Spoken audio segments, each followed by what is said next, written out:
Сайн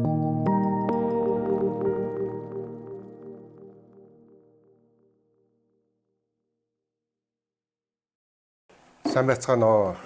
Өнөөдөр 2026 оны 5 сарын 29-ний өдөр Монголдо сайхан эндрийн ээлжлээ эхэлж байна. За өнөөдрийн лаймаа сэдв гай биш зай болно гэсэн манай ерөнхий сайдынхаа үгээр эхэлж байна. Интернетээс авсан, фэйсбүүкээс авсан нэг бичлэгээ харъя зөмөрөө. Төр зүгээр гай биш зай болъё гэдэг бодлогоор л би бизнес эрхэлж байгаа, хөдөлмөрлөж байгаа хэм болгоныг л энэ янз бүрийн юмнаас чөлөөлөх ёстой, энэ хүн суртлаас чөлөөлөх ёстой гэж яриад байгаа. Тэгээ төр бол бусдад их том тус болохгүй мэхэд босуулж болохгүй.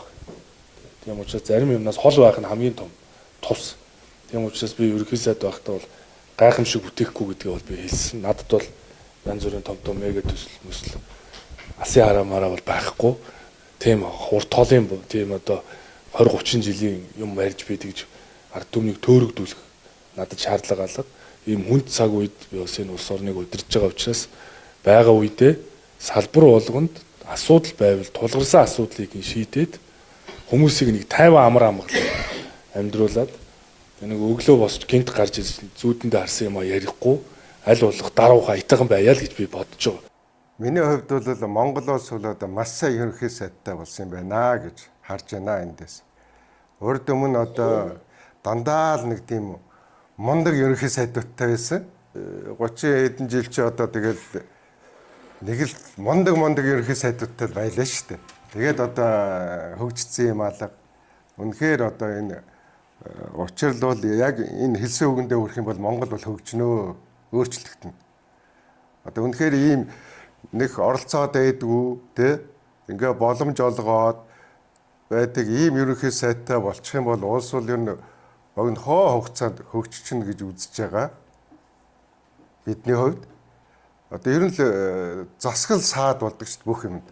Ингээд энэ бол ерөөсөө бодит хөгжил авцсан. Ийм ерөнхий сайдтай байхад бол бүх юм одоо сайжирна. За нөгөө шийдэж чаддгүй агаарын бохирдол, төвжирэл бүгд шийдэгдэн шүү дээ. Эн чинь нөгөө иргэд рүүгээ ингээд чөлөөтэй тавиад хандчих юм бол иргэд чинь бүгдийг чаддаг байхгүй юу? Бүгдийг чадна, зохицуулчин.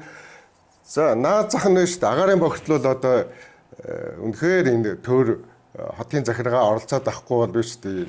Гарч шүү дээ. Өмнөх лайв дээр хэлээд байгаа. Ерөөсөө тэр нүүрсийг чинь түлхээ байчин. Тэгэл тэр ус шатаагаал дулаахан ямар ч агаарын бохирдолгүй жишг нийслэл болно шүү дээ. За төвжирлийг бол нэртэй дөрвөө шүү дээ. Хамгийн түрүүн шийдэх юм өмнөх лайв дээр би бас та бүхэнд хэлжсэн такси. Ерөөсөө том хотын нийслэл чинь яагаад төвжирлгүй байдаг вэ гэхлээр тэнд бол ерөөсөө такси, метро хоёр л явж идэг шүү дээ. Тэгэхээр чин тэр төвжирэл чинь байхгүй болдог байхгүй юу? Тэгэхээр ингээд хүн бүхэн ингээд нөгөө хөрөлцөө нөгөө тээврийн хөрөлцөө мото учраас тэгэл машина аварч тавхаа сургуулийн хүүхэд хүргэж өгнө энэ төргээд өөн төвжирлийг үүсгэж байгаа шүү дээ. Тийм такси байх юм бол тэр такси чинь тэр хүүхдүүдийн сургуульд нь хүргээд өгчин, тарахт нь гэрт нь хүргээд өгчин албан ёсны тийм найдвартай такси байх юм бол тэгэл эцэг эхчүүд тэр хүүхдээ хүргэж өгөх гээд ажил алдаал, авах гал ажил алдаал тийм шаардлагагүй болчих واخгүй юу. Нөгөө манай том дарга нар чинь бол одоо нэг олон том автобаз, жолооч байх хэрэггүй болох واخгүй юу. Тэр чинь ерөөсөө тэр такси нөгөө ланд 300 эдэм үү, 200 эдэм үү тэрүүгээр нь үйлчилчин. Дуудаал захиалга өгөөл үйлчилчин, зардал нь багасна, төвжирэлд бас багасна. Бүх одоо яамдууд те төрийн бүгд уулын таксигаар үйлчлүүлчихвэл шийдэж чадах байхгүй хүндрэлийг. Жишээ нь би санджээлд нэг JICA-гийнхан нэг манай төвжирэл дээр судалгаа хийгээд эцэст нь юу гэж дүгнэлт гаргасан гэж ерөөсөө энэ хотын хөдөлгөөний дүрмөө өөрчлөх хэрэгтэй байна тий. Нэг ээлжилдэг нэг нь яваад нөгөөх нь явдаг уулзуур дээр би энэ ингээд ээлжилдэг тий. Тэр нэг шар шугам Ер нь тэгэл тэр хотын хөдөлгөөний дүрм тэг гэрлэн дохиогоо зохицуулчих юм бол ер нь шийдчих юм биш тэг гэж байгаа байхгүй юу.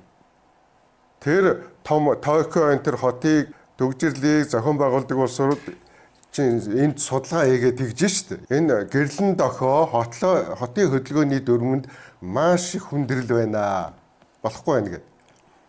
Тэгэл одоо тэр такси нэвтрүүлээл, дүрмөө шинчлээл, тэгээд зардал багтаагаар төгжрлээ шийдэх боломж байна. За тэр зам бол байлгүй яг уу. За тэгээд над дээр чинь Монголдо сайхан амьдрий гэсэн хүмүүс их ирдэг байхгүй юу? Тэд нар чинь бол ингээл гой санаанууд гадаадад ажиллаж байсан тухайгаа ярьдیں۔ Тэгээд дараагийн одоо яриа л дээ тэр жишээ. За энэ удаа бол би яахад нэг сая нэг оролцоо ярьлаа ч дээ. Гэтэл та бүхэн сайн мэдж байгаа. Би чи ингээд баг 2-3 жил нэг алтан валют гэж яриад байна шүү дээ.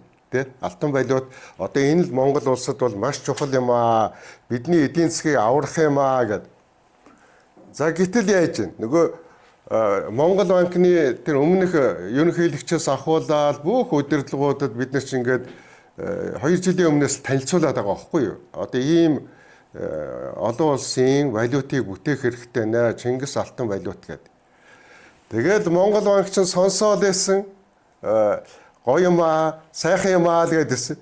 Тэгсэн чи сая өөрсдөө хийцэн байгаа байхгүй юу? Өөрсдөө хийцэн тэгээ зарлаад байх юм. Бүр нэг тийм бүр голдон сууч тэр хулгайчсан. Яг л нөгөө Анаад банкыг дээрэмдээд хулгай хийжсэн шиг миний нөгөө танилцуулаад байгаа олон улсын валютыг чи нөгөө алтан зоос гэдгийг чи хийцэн л одоо ингээд зарна өө гэд тэ. Тэгээд иймэрхүү маягаар төр үйштэй ингээд хувийн хвшлийнхаа санаачлаг хийх гэж байгаа юмд ингээд оролцоод ивэл эн чи ингээд улмал юмыг хүндрүүлээл тэ баллаа л байгаа байхгүй юу. За өмнөх одоо тэр ерөнхий сайдууд дээр би зөндөө л уулзж байсан бүгдээрэн дээр. Тэгэхэд тэд нар шүү дээ ингээд санаа авчаад тэг өөрсдөө хийчихдэг. Сони ингээд за ингээд батарей сторижийг байгуулъя тэ хөдөө орон нутгийг сахилгаанжуулъя гэж одоо оюун эрдэнэд танилцуулж байсан. Оюун эрдэнэ одоо тэр сангийн сайд Жавхлан тэ G2 тэгээд тэд нар танилцуулаад өө ямар гоё юм инэ тэрэ гэжсэн. Тэгээд завхнаас эхлээл нөгөө MCS-ээр хийлгчихэж байгаа байхгүй тэ батарей сториж мөнгө гаргаал. Тэгэхээр ингээд нөгөө нэг төр өөрөө санааг нь аваад хулгай хийгээл ахлаар чинь ажил явахгүй байгаа байхгүй юу. Тэ? Тэр одоо жишээ нь ингээд сая Нямбатар тэгж штт ингээд 5 их найдыг одоо ингээд бондоор босгосон биз дээ. 5 их найд. Тэрний одоо 1.5 их найд нь одоо дансанд байгаа юм байна. 3.5 их найд хайцсан бэ. Тэр чи өөр штт. Тэгээ одоо тэр 3.5 их найд төгрөг өрийг үлдээгээд явж байгаа байхгүй юу? Тэрийг төлнө шүү дээ. Тэр юу бүтцээ тэгээд тэр мөнгнөөс үнэхээр нүдэнд харагдаад тэ шийдсэн асуудал юу байгаа юм? Гэтэл зүгээр жирийн одоо иргэд тэ компаниуд чинь хилээд дээ шүү дээ. Миний хувьд үгүй утаанаас чинь жилийн дотор салгана шүү дээ тэ. Та нар байна шүү дээ жохон нэг 90 тэрбумыг л зарцуулчихад гэсэн шүү дээ би өөр тодорхой дүнгийн төртөлсөн. Та нар нэг 90 тэрбум төгрөг зарцуулчихад л одоо ингээл тэр зундаа утаанаас салчихна шүү дээ гээл одоо өмнөх ерөнхий сайд хотын дарга одоо энэ бүгдээрэнд хилээлээс тэрийг сонсож байгаа юм байхгүй. Эргэн тойрон дандаа бий чадна. Дандаа нэг худлаа тэ бүлтүүлт явсан ерөөсө дуршлаг байхгүй. Бид чинь дээ шүү дээ энэ гэр хороолт чинь ингээд 10 хэдэн жил ажиллачлаа шүү дээ ямар ч гэсэн. Тэр орчинд нь заглагаа халаалт тавиад талаагуур сургууль цэцэрлэг гээл тэр том объектууд бүгдээрэн дээр нь ингээд 10 хэдэн жил ажилласан дуршлаг байна шүү дээ. Яаж утаагүй болохоо мэдээд байгаа байхгүй юу. Гэтэл оогт тэр талаар аачгүй нөхөр ирээл нэг компьютер дээрээс нэг баах юм үзчихэл тэгэл тэрийгээ санд олгоод тэгэл одоо газрын гүний дулаан ч шиг газ ч шиг тэгжил устгаж байгаа ш тэр мөнгийг. Тэгээд тэр нь үрдэн байхгүй. Зүгээр л тэрийг хэд дахин юм тэ нэг өмнөх энэ оролдож баахан мөнгө зарцуулчаал устгаж хаячаал дараагийнх нь гарч ирээд ахаал давтаад оролдоно. Дуршиж гин гээл. Ахаал зардалгаад. ийм маягаар явж ирсэн баггүй юу. Тэгэхээр ер нь тэр саяын учрал ерөнхий сайдын хэлдгээр ер нь оролцохгүй л байвал тэгээ нэг гай болохгүй л байвал бүгдийг шийдчихэн шүү дээ. Иргэдсэн энэ ард түмэн энэ компани, хувийн компаниуд асуудлыг бүгдийг шийдчихнэ. Тэ? Одоо бидний хувьд бол байна шүү дээ. Зүгээр нөгөө Нямбаатар шиг ингээд гай болоод, булч чулуу болоод ингээд саад тавиад байхгүй бол бид зүгээр өөрсдөө ч мөнгө гаргаад энэ утаанаас ч гаргач чадна зүгээр. Тэ? Өлхөөн чадна. Ингэж нүүр сухал зовоохгүй. Тэр үн зарцуулахгүй тэр халаалт нь. Технологи шүү дээ чинь. Тэгэл одоо нөгөө такси тэ. Одоо жишээ нь ихтлээ Нямбаатар ч 2000 такси захлагаанд машин оруулж ирнэ. Тэ? Тэгэл тэрийг хот хийн гээл. Тэр чинь хот худалдаж авна шүү дээ. Тэрний хооронд хувийн компани даатгцсан бахад тэр чинь өөрсдөө мөнгөө олоод гаргаад тэр таксиг чинь ингээд эрхэлж шүү дээ. Тэр тусмаа бидний хувьд тий бидний хувьд яагаад ингээд нэг ихлээр энэ захилгаан машины чинь хувьд бид ингээд дэлхийн 1 номер гэж хэлээд байгаа шүү дээ. Энэ салбарт чинь бид нар бол тэргүүлж байгаа тий бидний патентээр явж байгаа энэ дэлхий чи өөрөө одоо би баядыг ярьсан тий. За ингээд захилгаан машины бидний энэ төрөл өөрөөгөө цэнгэлдэг захилгаан машин. Тэгээд тэр байж та танаа гэрийг захилгаанаар хангана, байгууллагыг чинь захилгаанаар хангана. Ийм шинэ оюуны бүтээл хэрэгжүүлээгээл 50% хэрэгжүүлэхээр болсон. Тэгсэл Toyota ороод ирсэн Японы.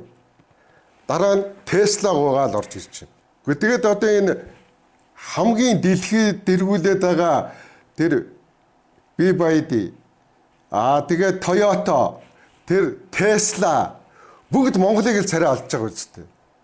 Бидний патентээр дэлхий явах гэж шүү дээ. Тэгэхэд л одоо энд яаж нэг хүн л одоо ингэж шүү дээ. Нөгөө нэг одоо цэнэглэгч тий. Одоо нэг COP 21-ээс өмнө ингээд 17 COP 17-аас өмнө 40 шиг цэнэглэгч станц байгуулна. 2 жилд 500 станц байгуулна. Тэгээ бид бүхэн чи ийм цэнэглэгч шаарддаггүй машин бүтээчээд байна шүү дээ. Тэгээд тэрий чи одоо энэ дэлхийн тэргүүлэгч захилгаан машин үйлдвэрлэгч компаниуд хамтраад дэлхийг хангах гэдэг шүү дээ. Ер нь ингээд явж байгаа л цэнэг дуусаад ирвэл өөрөө цэнэглэгч ажиллаад өөрийгөө цэнэглэлчин. Тэр байтугай тэр машин чи өөрөө танаа гэр орон, танаа албан газрыг тижээн гэдэг шүү дээ захилгаанаар. Тийм байдлыг ингээд нэвтрүүлж ин дэлхийд. Гэтэл ингээд нөгөө бүр мод монголоор дуусна гэдэг шиг бид нар нэг худалдаа нийслэлийн худалдаа аж үйлдвэрийн танхимын захирал одоо гүйс захирал ингээ ийм яриад хаш эрдэнэ гэдэг хүн одоо ийм байгуулах талаар л яриад байгаа байхгүй юу? Маш их зардлаар ингээ гэдэг. Яг одоо одоохондоо ингээл явах л бах л да нэг хэсэгтээ. Тэгэл эн чинь хэрэггүй болно шүү дээ. Хэн тэнд очиж цаг бараал цэнгэлж идэв. Гэх мэтээр ингээд энэ шинжлэх ухаан технологитойгоо энэ дарга нар байна шүү дээ. Юутай ойрхон байх хэрэгтэй байхгүй энэ компаниудтайгаа хувийн хвшилтэйгээ. Тэгээд энэ яг ерөнхий сайдынхаа хэлдгээр ийм гарч гаргаж өгөх хэрэгтэй. Бидний зорилго бол ерөөсөө манай компанийн хувьд, миний хувьд өмнөх лайв дээр ч гэсэн нэг ийм асуулт их байгаа л да. Юу гэхээр нөгөө ховцоо юу болж байна, яаж байна гэдэг. За ховцооны хувьд л байна шүү дээ. Бидний ийм тодорхой зорилго байгаа байхгүй юу? Ерөөсөө анхнаасаа л би тэгсэн. Миний хувьд бол ховцоо эзэмштэй л баян болох. Тэ? Энэний төлөө л ингэж явж байгаа намайг манай ховцоо эзэмшигт бүтээсэн. Бид бол нөгөө зорьсон зорилготой их амжилттай хэрэгжээд явж байгаа. Саадууд бол гарч байгаа. Тэ? Зөндөө. Тэ? Тэр саад бүхнийг бид даван туулаад одоо ингээд яг зорьсонтой хүрэхэд бол тун ингээд ойртцсан байгаа. Тэгэл нэгдүгээрт бол яах вэ гэхээр бид ямар ч гэсэн тэр анхны ховцоо эзэмшигчтэй бол 35 дахин өсгөнө гэдэг байгаа шүү дээ. Тэднийхээ ховцоог. За энэ бол хэрэгжнэ. Энэ дээр эргэлзээ байхгүй энэ бүх юм ингээд хэвээ явж байгаа. Хоёрт нь бол бид одоо тэртээ тэргүй цахилгаан машин дээр бол ийм тэргүүлэх хэмжээнд байгаа юм чинь ховцоо эзэмшигчтэй бол цахилгаан машин хямд үнээр Маш хэмдүүнээр ханганаа гэж байгаа. Эхний ээлжинд. Тэ? Бид нар бол нөгөө үйлдвэрлэгчтэйгээ ингээд яриад байгаа. За эхний ээлжинд л бид нар бол тэр нэг манай хувьцаа эзэмшд болоод нийслэлийн такси зориулсан тийм цахилгаан машиныг маш хямдхан үнээр авъя шүү л гэж тий өгөөрэй гэд. Үнэн баг бэлэгдлийн шахуу үнээр. Тэгээд тэрийг цахилгаан машин авсан манай хувьцаа эзэмшд яах вэ гэвэл нөгөө ноогдол ашиг гээл нэг жилд нэг 50-60 мянган төгрөг авдаг тийм нэг зуршилтай болцсон. Тэрийгээд яриад байгаа байхгүй. Яагаад ноогдол ашиглахгүй байгаа нэ тэргээд. Бид нэр өштэй цахилгаан машин өгмөр өштэй тий. Тэний орнд. Тэгээд тэрийгээ та нар ингээд зардагсан уу, хэрэгэлдэгсэн үү? Тэр чинь жишээ ноогдол ашиг байг л да тий. Ийм маягаар. Дараа нь бол яг хөө гэхлээр бид нар ерөөсөө хувийн байранд зориулсан жилийн 3% хүүтэй 20 жилийн хугацаатай орон байрны зээл өгөх. Энэ бол бидний одоо хамгийн бас дараагийн хийх чухал ажил байхгүй юу? Энэ маань маш сайн явж байгаа биелнэ энэ бол цаг хугацааны хувьд жоохон яах юм байгаа. Уул нь 7 сараас эхэлчих гээд байгаа. Тэгтэл энэ биелэх төслүүд тий миний яриад байгаа. Захилгаан машин, хувийн байрны 3% зээл. Энэ бол том дэмжлэг болно үстэй. Та бүхэн ингээд 100 сая төгрөг ингээд 20 жилийн хугацаатай авчаад байраа ингээд сайхан яагаад эний чинь дагаад бид нар нарны их үүсвэртэй цахилгаан их үүсвэр оруулах гэдэг шүү дээ. Эко сэргийгт эрчимч. За тэгээд энийг ингээд оруулангуутлаа бид нар зундаа та бүхний ингээд цахилгаанаа зардаг болох гэдэг байгаа байхгүй. Цахилгаанаа зүгээр хангалттай үнээр зардаг. Одоо нэгсэндээ Хонконгийн хэрэглэгчдэд тий зарчдаг шууд. Тэнд нь одоо байршуулж штэ тий нэг ийм төв хэсэг газар төв байгуулад тэр лөгөө өгөн тэр төв нь тэр юм үйлдвэрлэл явуулна тэнд. Койны хамгийн амархан жишээ бол койны машинууд байна тий. Койн үйлдвэрлэдэг. Тэднийг ажилуулахад л тэгэл тэд нар чинь нөгөө найдвартай бодолтой авч штэ. За ингээр чинь нөгөө тэр манай хувьцаа эзэмшил болоод гэр хорооллынхын чинь ингээд орлоготой болчихж байгаа байхгүй тий. Зүгээр ингээд цахилгааны үнээр зарна. Дараагийнх нь бид бол нөгөө сая яриад байгаа алтан валют. Энэ маань нэлээд эцэст нь бид нар тодорхой хэмжээнд одоо ашиг орлогоо ингээд олоод жигдэрсний дараа тэр хувьцаа эзэмшигчтэй бид бол тэр алтан валюта ингээд өгөх тий. Ингэж л одоо нэг өөрсдийнхөө хувьцаа эзэмшигчдийг л одоо дэмжих. Цаана нь бол ерөөсө гол бодлого бол тэрэн дээр л суурилж байгаа. Тэгээд жишг хэмжээнд одоо бусад одоо гэр хорооллох нь тий хамгийн түрүүнд одоо нийслэлийн гэр хорооллохны эдийн засгаар л дэмжих энэ бодлого чиглэлээ шүү дээ. Нэгдүгээр төвцөө эзэмш дараа нь гэр хорооллынхаа хэрэгэд. Тэгээ хөдөөгийнхэн хүмүүс. Ерөөс ингээд би нөгөө түүх их уншдаг хүний хувьд ерөөсө бидний хүчрхэг тэр мундаг байсан түүхэл яг энтэй холбоотой байгаа байхгүй юу? Тэр Чингис хаан болоод түүний залгамжлагч хаадууд юу хийж ирсэн? Ерөөс ард түмнээ баян болох нэгдүгээрт. Тэр байтугай тэр их сурвалжид байдэн штэ. За ингээ бүх төрлийн шашин одоо ингээд өгөөрүүлэх те хоосон тим номлолтой те. Ерөөсөө тэр эд хөрөнгө хэрэггүй, мөнгө хэрэггүй одоо тэгээд буян үйлдэл хойд насандаа жаргалдаа бэлтэх те. Ядуу байхыг номлодог байхгүй юу? Гэтэл тэр Чингис хаан болоод түүний залгамжлагч манай их хаадууд бол ерөөсөө баян байх, гавьяа байгуулах тий. Тэгээд өөр хөөхөд тэр бүхэл улсуудаа хожимо ийм тансаг амьдралыг амар амгалан өгөх. Тэгээд эрдэм ном юм сурах. Ерөөсөө тийм хоёр өөр байгаа байхгүй. Тэрэн дээр чинь их сурвалж дээр чи гол ялгаа нь тэгжил хэлсэн байгаа. Эртнээс ерөөсөө энэ бүх шашнууд бол тий ядууруулах тий ядуу байлахыг номлож байна. ертөнцийг Манай нөгөө нэг эзэн Чингис хаанаас аваад их хаадын номлол бол ерөөсөө л баян болгох. Тэр байтугай өмнөх лайв дээр ч би хэлжсэн Бээжин хотыг эзэлж аваад дараа нь ингээд 80 стейшнээсныханд алт өгдөг шүү дээ. Тэгэл дандаа ингээд 60 стейшнээсныханд ингээд мөнгө, шагнал те тэтгэмж. Тэгэл өндөр наслах тусмал одоо ингээд нөгөө нэмэгдээд идэг.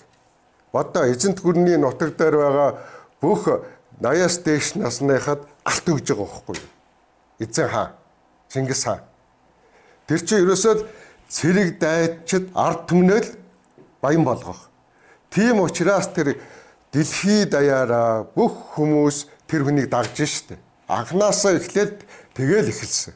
Тэр олзоо бол ерөөсөө өөрөө 10% л авна. Төрн 90% тэд өөрсдөө авна. Тэ? Дайны олз байд юм уу юу? Тэгж хуваарилдаг. Тийм учраас тэд тийм нэгдэлтэй, нэгтралтай, эвтэй тийм байсан байгаа байхгүй юу? Тийм л одоо зарчмыг барьж байгаа гэсэн үг бид нар бол. Тийм учраас бидний тэр нэг ховцоо асуугаад байгаа улсад хэлэхэд ерөөсөө бидний удаа дараа уул нь хилээл байгаа тий. Тэгээд нэг хаяа нэг хэлж яахгүй болохгүй. Миний ерөөсөө үндсэн зорилго бол ахаад хэлчих. Ерөөсөө ховцоог 35 дахин өсгөх. Нэгдүгээрт. Хоёрдугаарт та бүхэн миний ховцоо эзэмшиж болгон манай компаниас цахилгаан машин авах. Гуравдугаарт бол хувийн байрны 3% хүүтэй тэгээд зээлд хамрагдах. 100 сая төгрөгийн дор хаяж. Инглээр ч манай ховцоо эзэмшигт бол маш гоё ирээдүйтэй байгааз тэгээд тэд нар цахилгаан зардаг болно. Өөрийгөө 100% хангаад дээр нь илүүдлээ зардаг. Тэр халаалтыг бол бид нар усаар шийднэ гэдэг байгаа шүү дээ. Ийм ус. Энэ усаар л ирээдүйд энэ ус бол нефтийг орлоно. Энэ дээр суурлаад. Тэгээд чөлөөтэй тавьчих юм бол түрүү хэллээ төр оролцохгүй бол шүү дээ. Бид бүхэн бүгд чадна. Манай хувийнхаа тий. Бид зүгээр тэр нэг нефт гаднаас царай алдахгүй шүү дээ. Өөрсдөө хийж шүү дээ. Ерөөсөө тэрийг бол ядах юмгүй зүгээр. Зүгээр дизелийн түлш байна уу, бензин байна уу өөрсдөө л үйлдвэрлэчихнэ. Хямдхан бид одоо энэ төлөвлөгөөнд байгаа л да энэ зунагт бид нар бол ингээд үзүүлнэ. Хөөе, бензиний чи ингээд үйлдвэрлэчихнэ гэдэг. Дизелийн түлшийг ингээд үйлдвэрлэчих шүү дээ, тэ? Өдөр тоныг гэл 1 тоныг жижигхэн юм хийгээл тэр хаягдлаар нэг тэр газрын тосоорч биш тэнд байгаа нэг байгаль орчныг бохирдуулаад байдаг нэг хар юм байдаг шүү дээ хаягдл. Тэндээс л гаргаад авчихна баг. Гэх мэтэр нөгөө асуудлаа ямар нэгэн асуудлыг хувийн хвшлийнхэн ч өөрсдөө шийдэж чаддаг байхгүй юу? Та нар одоо би нэг жишээ харуулъя л да. Энд хараа. Би ингээд өглөө болгон энэний хажуугаар алхдаг байхгүй энэ зурганы. Энд ингээд нэг жилийн дотор ийм 1 2 3 4 ийм байшин босчихж байгаа байхгүй. Ганцхан жилийн дотор. Энд ямар хүмүүс ажиллаж байгаа нэхлээр би ингээд хараад идэв. Дандаа монгол хүмүүс. Нэг ч гадаад хүн байдгүй. Тэгээд ингээд ерөөсөө хүн нэг цөөхөн. За бараг 40 хүрэхгүй дээ. За яг өвөл бол нэг 10 хэдэн л ажиллаад байгаа шүү. Тэгээд нэг жилд ийм босгочж байгаа юм чинь тэр барилгач нь замын тэр гаднаас хүн авах хэрэггүй байхгүй юу? Тэ? Ерөөсөө энэ хувийн хвшлийнх өөрсдөө бүгдээрээ чадж байна. Сая ингээд зураг авахд ийм байсан.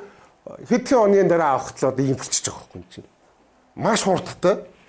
Энд одоо нэг олон хүн шаваад байгаа юм аалга. Намайг баг байхад нисгэд нэг 48 гээд нэг 3 давхар чөлөө 4 давхар ийм байшин 10-аад жил барьсан байхгүй юу? Нэг барилгын цэргийнхэн тэр. Тэр үед ч нэг тоосгоор барьдаг. 10-аад жил насалж яш нэг ийм орон сууцны байшин барьжсэн.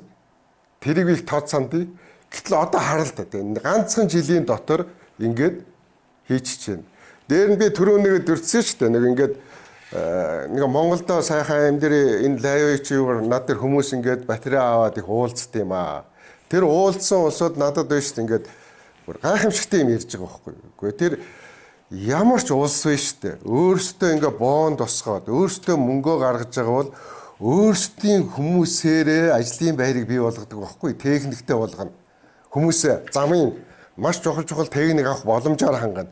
Тэгээд тэр чинь нэг удаагийн зам биш, дараагийн замыг тэд чинь хийн штэ. А гэтэл хятадуудыг авцраад ингээд зам хийлгэн гэдэг бол зүгээр л дайсагнал шүү. Үндэ. Яагаад гэвэл шүү дээ энэ мөнгийг чинь энэ Улаанбаатар хот нийслэл өөрсдөө боон тусгаж босгосон мөнгө шүү дээ. За гадныхнаас хараараа тань Хятадаас мөнгө аавна тий, Солонгосоос, Японоос тэд нар өөрсдөө л орж чинь гин. А мөнгө өгсөн бол энэ мөнгөндөө бид нар өөрсдөө ажлыг хийнэ. Тэгдэж шүү дээ Хятадуудын тэр. А гэтэл бид нар өөрсдөө мөнгөө бүтээчээд би их усрээ бий болгочоод тэгээд Хятад өгөөд Хятадуудыг авцраад тэднийг ингээд тоног төхөөрөмжийн сайжруулах те санхүүгийн сайжруулах юм Хятадын компани дэмжинэ гэдэг бол ерөөсөө эсрэг эх орны эсрэг үйлдэл шүү те тэр бол тэр их мөнгийг те тэр чинь ингээд би түрүү хэллээ над дээр энэ Атган баярын нямс өгөх гээд нэг залуу ирээд яриа суухгүй нэг манайхаас батарей авсан тийм хүн. Тэгээд би ингээд Солонгост ажиллаж агаад Монголдо сайхан амьдрах гээд ирсэн юм аа. Миний чаддаг юм бол гүүрэн юу гэдэг байгаа байхгүй? Гүүрэн зам. Тэгээ бүр ингээд тэнд бол одоо ингээд ийм Германы яг тэрийг чинь тавьдаг улсууд нь Солонгосч биш. Өмнө Солонгост Герман инженерүүд ажилладаг гэж байгаа байхгүй? Тэрэндээ намайг ингээд би хажууд нь ингээд харуулдаг солонгосуудыг бол ойртуулах гэж байгаа нарийн юм руу. Тэгээ би ажиллаж исэн. Энэ бол гүүрэн зам ам болоод би бол чадна гэж байгаа байхгүй юу. Ерөөсөө энийг бол би маш өндөр хэмжээнд ингээд чаднаа ажиллаад ирсэн тий. Тэгээд тэр чин сарын 80 хэдэн сая төгрөгөөр одоо ч гэсэн намайг дуудаад ирээд ажиллаач л гээд байгаа тий. Би бол нэг эх орондоо юм хиймээр байна гэд тэр залуу ярьж байгаа байхгүй юу. Тэгээ би асуусан энэ төвжирлийг одоо яавал зүгээр үү гэд. Тэгсэн чинь надад энийг зааж өгч байгаа байхгүй. Ирвэхэ зам гэж байдаг. Тэ? Энэ бол биш үү? Навчин замч гэх юм байлээ зарим нь. Ерөөсөө би л эргээ бодоход би чинь 20 жилийн өмнө бас хэлд авдаг байлаа шүү дээ. Тэгэхдээ тэр Америкийн том хотуудын тэр дандаа юм байгаад байсан байхгүй юу? Тэр чинь нөгөө ингээд төвжирлийг хамгийн сайн суулж өгдөг зам юм байна. Ямар ч нөгөө гэрлэн дохоо нөгөө зогсоохгүй. Жишээ нь энийг тавиал шийдсэн байхад Улаанбаатар төвжирл байхгүй шүү дээ гэж байгаа байхгүй юу? Тэрэн шиг ийм ажиллаж исэн дуршлагтай тийм хүмүүсээрээ зөвлөгөө авахд энэ яагаад болдгоо юм бэ? Тэгээд энэ би их олон замын компанитай уулзж байхад тэд нар дандаа тэгдэг байсан. Бид нар чадна шүү дээ. Бид нар бол энэ нэг гүүрэн зам амыг бол тавих бол бид нар бол ерөөсөө харин ч хямдхан хийж өгч чадна гэдэг байгаа байхгүй юу? Би ч нэг олон замын компанитай ажиллаж исэн өмнө шинээр бүтээж исэн. Тэд нар чинь тэр ингээд санхүүжилт ажлын байр өгнө гэдэг чинь тэд нар чинь тоног төхөөрөмж машин техник аваад мондөг болдог байхгүй юу? Тэр замын компаниуд чинь. Тэр шиг тэр 2.3 билүү тэр их 80 төгрөгөөрөө одоо энэ 2.3 их 80 төгрөгөөрөө энэ Монголын компанид өгчих юм бол тэд чинь техниктэй болчоод дараа нь энэ замын чинь ингээд хэрээд өгөх байхгүй. Яаж л яаж хийж өгнө. Тэ? Ингээд барьчаа яваад өгөхгүй шүү дээ. Тэр чинь нөгөө үндэсний компани. Яг ийм маягаар төр уулна ажилламаар авах юм. Одоо бол манай учрал ерөнхий сайд бол үнэхээр мундаг байна. Залуу хүн гэхэд үнэхээр одоо яг ийм ерөнхий сайдтай бол хөгжиж шүү дээ нэр. Үнэхээр одоо тэр өмнөх тэр нэг мундаг ерөнхий сайдууд бол ерөөсөө саад нэг би чаднууд л байсан байхгүй юу. Тэгээ нэг өөрсгөө юмнууд ингээд тойрол зөвлөхөөс болгоч.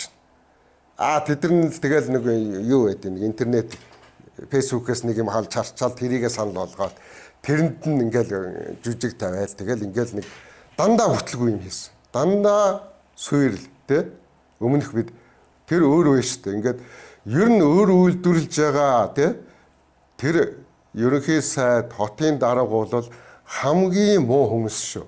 Бид нарыг бол балж байгаа ирээдүг. Бидний болоо бидний үр хөөхд ач зээнэрийг ч өстэй бүр жинхэнэ өрийн намагт живүүлж байгаа болсоод. Тэд нартай бол одоо бүр уул нь хатуу тооцмоор байгаа. Тэ?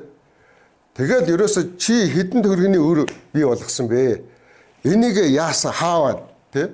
Эн чи яаж төлөгдөх юм гэж хариуцлага тооцох хэрэгтэй байхгүй юу?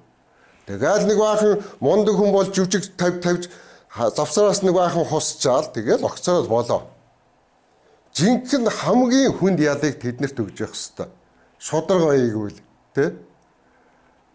Баллаж байгаа шүү дээ ч бүр хэдэн зуун тэрбум 80-аар нь л одоо тий утаа гэхэд харалтай хэдий их 80-ыг тооч. Тэгэхэд энэний чинь 90 тэрбумаар шийдчихэж штэ гэдэг одоо хэдэн жил хэлж байна тий. Тэгээд 80-аар нь зарцуулаад байдаг. Тэгээд ийм байна. Ер нь одоо бол сайхан цаг эхэлж байгаа юм шиг байна. Би энэ очрол ерөнхий сайдтай бол одоо ийм сайхан тий урмын үг хэлсэнд их баярлж байна. Яг энэ дээрээ байх хэрэгтэй. Тэгхийн бол одоо улс хөгжнөө. Үнэхээр бид бол богинохоо хугацаанд бүх асуудлаа шийдэж чадна. Төр ингээд булаагаад авахгүй бол тий. За ингээд анхнаасаа ингээд булааддаг уламжлалт тогтсон улс ч одоо хэцүү л дээ. Тэгээд хичнээн ерөнхий сайд гэсэн ч гэсэн нэг доодуул нь харалт ингээд нэг Монгол банк ч гэсэн ингээд нэг юу л байна булаах гал дайраад байна. Нүдэ аниал тэгэл ерөөсөө л өөрсдөө л хийх гээл төр ер нь юм хийх хэрэггүй шүү дээ. Зүгээр ингээд чиглүүлэл боломжийг олгоод нөхцөлийн хангаал явахд болно шүү дээ. Тэгвэл одоо бид бүхэн ч өөрсдөө тэр санхүүжилт мөрчлөлтөд болоод бүх хүндрэлээ шийдчихсэн шүү дээ. За ингээд өндөрлөе.